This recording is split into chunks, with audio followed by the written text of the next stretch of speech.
Jonas, chapitre 3. La parole de l'Éternel fut adressée à Jonas une seconde fois en ces mots.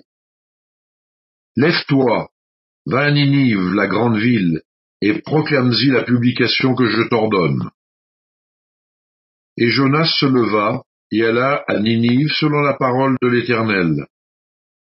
Or Ninive était une très grande ville de 3 jours de marche. Jonas fut d'abord dans la ville une journée de marche. Il criait et disait, « Encore 40 jours, et Ninive est détruite. » Les gens de Ninive crurent à Dieu, ils publièrent un jeûne, et se revêtirent de sacs, depuis les plus grands jusqu'aux plus petits. La chose parvint au roi de Ninive, il se leva de son trône, ôta son manteau, se couvrit d'un sac et s'assit sur la cendre. Et il fit faire dans Ninive cette publication, par ordre du roi et de ses grands. Que les hommes et les bêtes, les bœufs et les brebis, ne goûtent de rien, ne pèsent point, et ne boivent point d'eau.